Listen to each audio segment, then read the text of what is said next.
Interesante, interesante. Hablando de privacidad, hablando de tema centralizado, descentralizado, ¿realmente qué papel juega el blockchain en esta web 3.0 y cómo puede ayudar el blockchain a dar esa transparencia y esa seguridad tanto a anunciantes como a usuarios? Por alusiones. En fin, a ver, yo es que soy escéptico.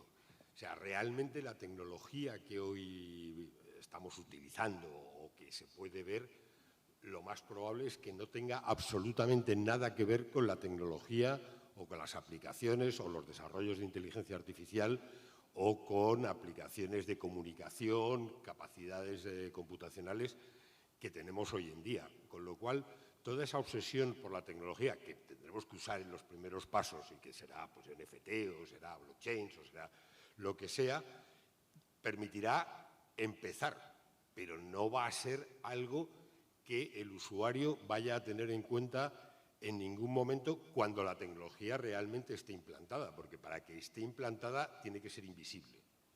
De la misma manera que nosotros no sabemos qué tecnología hay detrás de la aplicación del banco que utilizamos para hacer una transferencia, a nadie le importa un pimiento, pero sin embargo usamos la aplicación.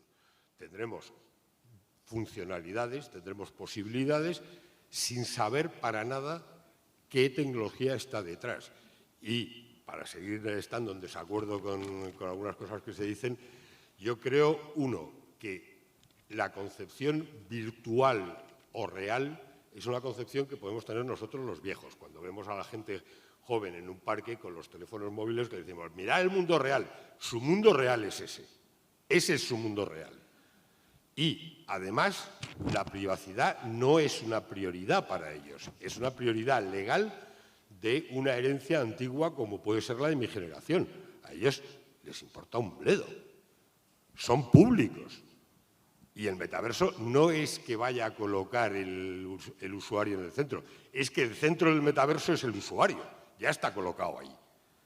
Y o llegamos a él teniendo en cuenta ese cambio estructural de la comunicación o repetiremos esquemas antiguos que no funcionarán, desde mi punto de vista.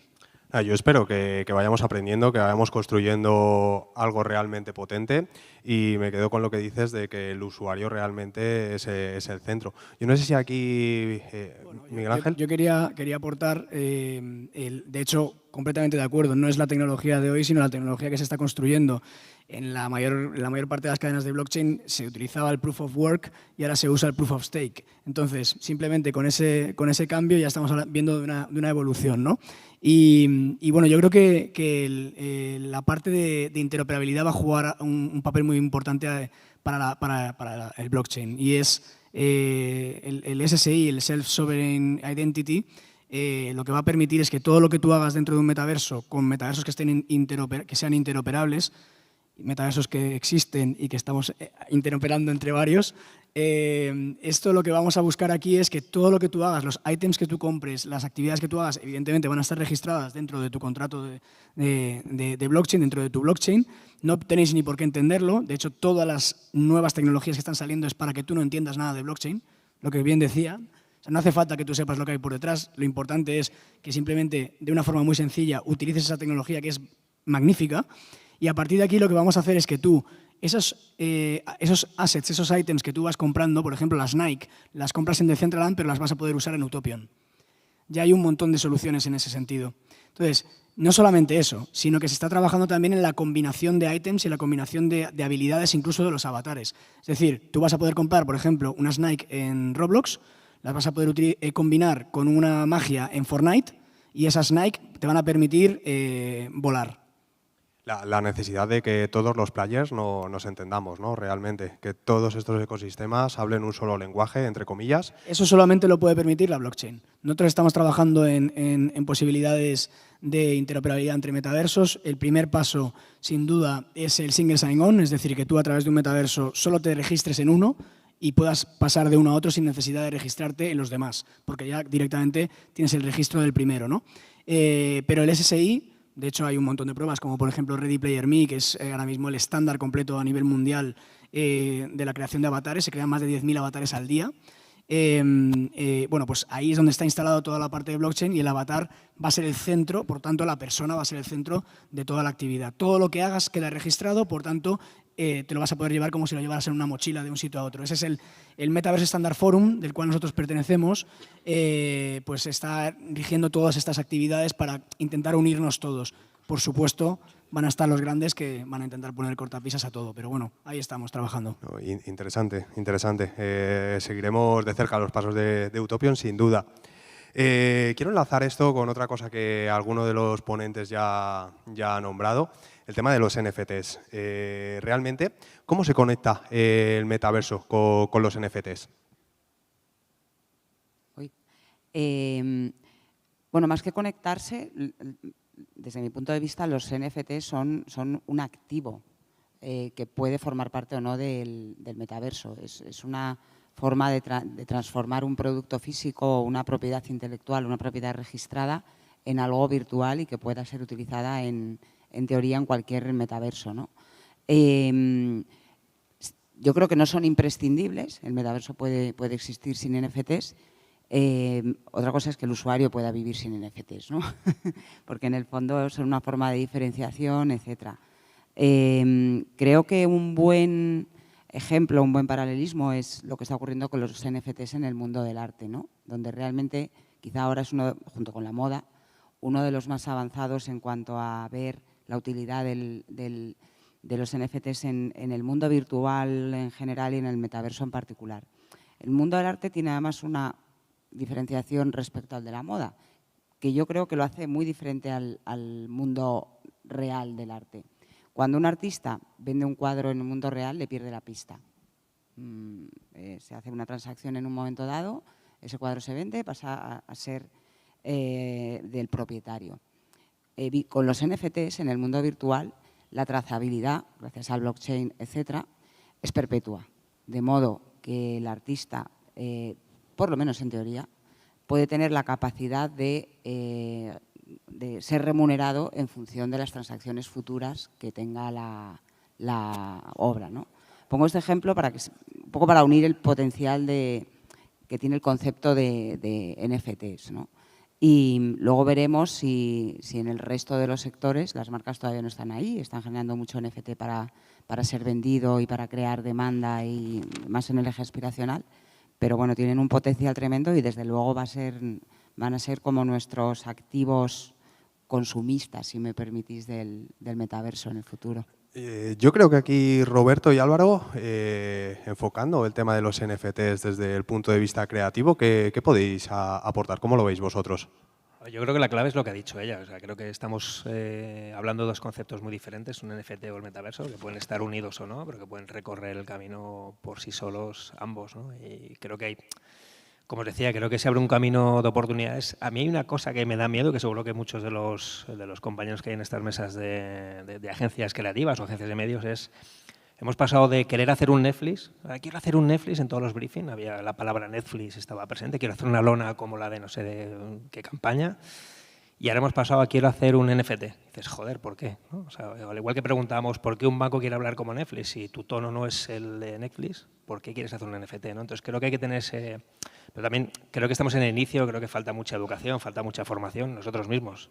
Nos llenamos la boca de hablar de cosas que no conocemos a la perfección, ¿no? Entonces, o sea, creo que hay que tenerlos en mente, creo que creativamente nos abren oportunidades muy diferentes a lo que venimos haciendo habitualmente en estos últimos años. Hay que tenerlo ahí y, bueno, pues trabajar cuando sea necesario con ellos. Perfecto, perfecto. Hablando un poco del tema metaverso, Web3, la forma de interactuar con los usuarios, creo que tenemos que hablar de si va a cambiar el paradigma de las redes sociales a día de hoy como las conocemos, ¿no? Entonces, la pregunta es clara, creo que va para ti, Mika, además. ¿Cómo cambiará social media si sigue arraigándose la descentralización? Ahora, por ejemplo, que se está hablando mucho de Mastodon, de Discord. ¿Qué opinas al respecto? Yo creo que muchas de estas redes o plataformas como Discord, Geneva, ahora Mastodon, Lo que tienen, el punto de diferenciación realmente es que tienen a la comunidad en el centro y realmente se han descentralizado no porque trabajan en servidores, que muchas lo hacen, sino porque al final han quitado la figura o la jerarquía que existe dentro de muchas plataformas. Yo, por ejemplo, soy parte de bastantes DAOs y lo que es súper interesante es no solamente que puedes hablar con gente en cualquier punto del mundo, es que además Discord, por ejemplo, no duerme nunca. Es una plataforma que obviamente empezó con gaming y ahora se ha vuelto mucho más mainstream, pero siempre hay alguien conectado y la verdad que es una plataforma que te ayuda a crear y a dialogar de una manera que creo que otras plataformas no han estado preparadas. Igualmente creo que son plataformas muy nuevas y si alguno de ustedes vio cuando Gucci lanzó Gucci Vault, abrieron un Discord, yo estaba en él y era la cosa más aburrida del planeta porque no tenían un Discord Community Manager porque nadie había pensado que para gestionar y crear redes sociales que tienen a la comunidad en el centro tienes que tú gestionar a tu comunidad. Y entonces estuvieron como 2 meses donde eso parecía un desierto hasta que lograron encontrar, es que lo habían abierto y estaban buscando activamente a alguien que manejase ese Discord. Entonces creo que al final, todas estas plataformas, si tienes a la comunidad en el centro, también tienes que saber cómo gestionar a tu comunidad y realmente cómo crear ese diálogo que además es constante porque, como ya saben, todas estas audiencias no duermen nunca y están completamente globalizadas. Entonces creo que hay mucha oportunidad, pero también muy poca información. A mí me hace acordar cuando se empezaba a hablar de abrir Instagram, abrir Twitter y te decían que es que queremos estar en todas las redes y obviamente no había una estrategia de fondo ni sabías a quién estabas hablando y creo que estamos un poquito en el mismo paradigma ahora mismo. Perfecto. Juanma, ¿tienes algo que añadir? Sí, a mí en el tema de redes sociales, que últimamente las considero que están derivando a redes asociales, sí me gustaría levantar una señal de alarma, un poco teniendo en cuenta la suma de inteligencia artificial, capacidad de procesamiento, personalización del mensaje y sesgo de confirmación, la capacidad que van a tener las marcas y las comunicaciones políticas de microsegmentar las poblaciones para darle a cada una de esas micropoblaciones exactamente el mensaje que vaya a reforzar su postura, impidiendo que haya transacciones entre un grupo y otro. Eso tenemos un ejemplo de lo que decía Humberto Eco antes. El tonto del pueblo era un señor que iba con un embudo y un cucurucho de papel en la cabeza y ahora es alguien que dice que la Tierra es plana y tiene 400 millones de seguidores.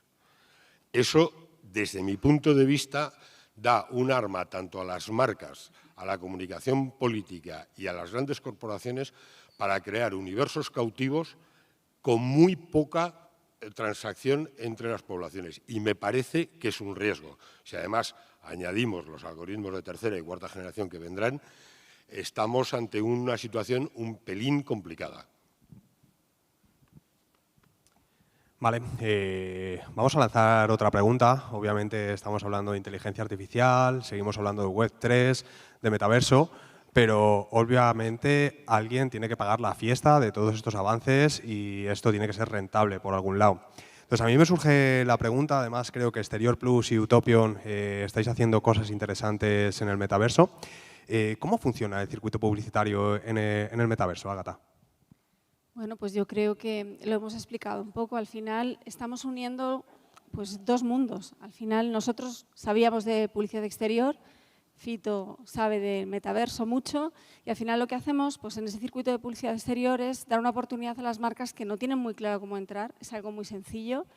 Se une la fuerza de la publicidad exterior en cuanto a engagement, en cuanto a recuerdo publicitario y además, al ser un modelo híbrido, se une todo el potencial del digital, el one-to-one que hablábamos, porque si tú te vas a acercar a un soporte publicitario, ese soporte se va a iluminar, vas a poder interactuar con él, pero además que sabemos exactamente quién está viendo ese soporte publicitario, quién está interactuando con él, es decir, las métricas son brutales. Algo completamente imposible de hacer en el mundo real, aunque como dice Beltrán, el mundo real, ya no sabemos cuál es el mundo real y cuál es la realidad. Pero bueno, las oportunidades son tremendas. Al final es una forma de conectar con la audiencia completamente diferente, es a través de experiencias. Yo creo que pasamos de comprar espacios publicitarios a sobre todo comprar audiencias y sobre todo segmentar lo que comentaba Juanma, ese mensaje afín a cada uno de los usuarios.